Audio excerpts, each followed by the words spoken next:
গৌৰৱ গগৈহঁতেতো বেলেগ কথাই নাই, মাত্ৰ সেই ২৪টা মেয়ৰ চিট লৈ তেওঁলোকৰ খোৱা কামৰ আগতে আমিতো পোনপটীয়াকৈ কৈছোঁ মেয়ৰ ভোট আমাক নালাগে। তেওঁ কওক, দম আছে নেকি ক'বলৈ? যি মিয়াই 11খন জিলা আমাৰ এফালৰ পৰা খাই আহিছে, আমাৰ সত্ৰ নামঘৰ বেদখল কৰিছে, বনাঞ্চল খিলঞ্জীয়া ভূমি তেওঁলোকে দখল কৰিছে, সেই মানুহৰ আমাক ভোট নালাগে বুলি আমি স্পষ্টকৈ কৈছোঁ। কওক গৌৰৱ গগৈ, মেয়ৰ ভোট নালাগে মোক, তেতিয়াহে ক'ম ইয়াত কিহৰ ৰাজমজা, কি এইবিলাক নাই, এইবিলাক গুৰুত্ব দিব নালাগে। আমি বিকাশৰ ৰাজনীতিলৈ কৰি আছোঁ, য'ত আমি এতিয়া এই নামঘৰৰ কথা পাতি আছোঁ, ৩৮ লাখ মানুহৰ অৰুণোদয়ৰ কথা পাতি আছোঁ। এই মুহূৰ্তত আপোনালোকৰ চকুৰ আগতে মুখ্যমন্ত্ৰী সাহায্য পুঁজিৰ পৰা মই এইমাত্ৰ কেঞ্চাৰ ৰোগীসকলক অৰ্থ সাহায্য আগবঢ়াইছোঁ। আজি বাগানৰ ২০০খন আদৰ্শ বিদ্যালয় হৈছে, ২০০ বছৰৰ পিছত ৩,৩৩,০০০ চাহ বাগিচাৰ লোকলৈ ম্যাদী পট্টা দিয়াৰ কাম আৰম্ভ কৰা হৈছে। এই সামগ্ৰিকবিলাক কথাবিলাকৰ পৰা দৃষ্টিটো আঁতৰাই এই কি আজমল ইত্যাদি ইত্যাদি সেইবিলাক কথা গৌৰৱ গগৈহঁতে কৈ এটা বৃথা চেষ্টা কৰিবই যে বিকাশৰ যি এই ধাৰা, সেই ধাৰাটোৰ পৰা দৃষ্টি কেনেকৈ আঁতৰাব পাৰে নেকি। গতিকে তেওঁলোকে ৰাজনীতি কৰিছে, কৰাৰ অধিকাৰ আছে, আমাৰ ক'বলগীয়া একো নাই। গৌৰৱ গগৈ এতিয়া নিজেই তেখেতে উত্তৰ দিব নোৱাৰে, তেওঁ ঘৰৰ গোটেইখিনি মানুহক কিয় বিদেশী কৰি দিলে, কিয় এতিয়া আমি কি কয়, এতিয়া মই নামঘৰ চেক বিলাবলৈ আহিছোঁ। আমি সনাতন সংস্কৃতিত বিশ্বাস কৰা মানুহ। তেওঁক মই যদি সোধোঁ যে আপুনি কিয় আমাৰ সনাতন সংস্কৃতিটোৰ প্ৰতি বিতৃষ্ণা দেখুৱাই গোটেই মানুহখিনিক ধৰ্মান্তৰিত কৰি তুলিলে, তেনেধৰণৰ কথা ময়ো ক'ব পাৰোঁ। কিন্তু যিবিলাক কথা ন্যায়পালিকাই চাব, বিচাৰ কৰিব, মই এইটো নকওঁ। যে ৰাজনীতিৰ সময়ত আমি বিকাশৰ কথা ক'ম।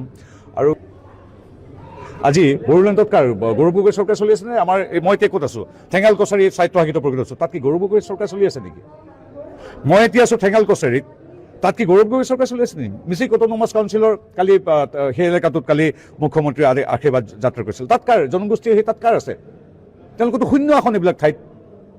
এইবাৰ পঞ্চায়ত যে আমাৰ মই এতিয়া আছোঁ যোৰহাট লোকসভাত ৪০খন আসন আছিল, তেওঁ য'ৰ পৰা MP জিকিছিল, ৪০খন আসনত গৌৰৱ গগৈ কেইখন পাইছে? শূন্য পাইছে, আমি ৪০খন পাইছোঁ।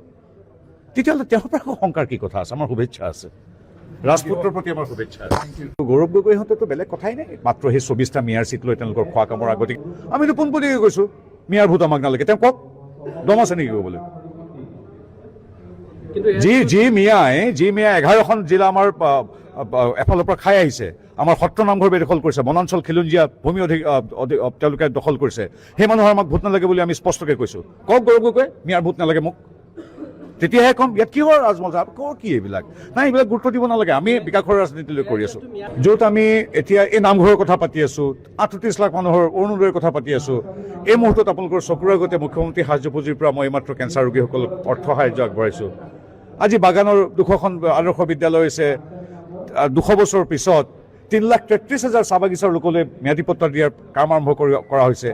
এই সামগ্ৰিকবিলাক কথাবিলাকৰ পৰা দৃষ্টিটো আঁতৰাই এই কি আজমল ইত্যাদি ইত্যাদি সেইবিলাক কথা গৌৰৱ গগৈহঁতে কৈ এটা বৃথা চেষ্টা কৰিবই যে বিকাশৰ যি এই ধাৰা, সেই ধাৰাটোৰ পৰা দৃষ্টি কেনেকৈ আঁতৰাব পাৰে নেকি। গতিকে তেওঁলোকে ৰাজনীতি কৰিছে, কৰাৰ অধিকাৰ আছে, আমাৰ ক'বলগীয়া একো নাই।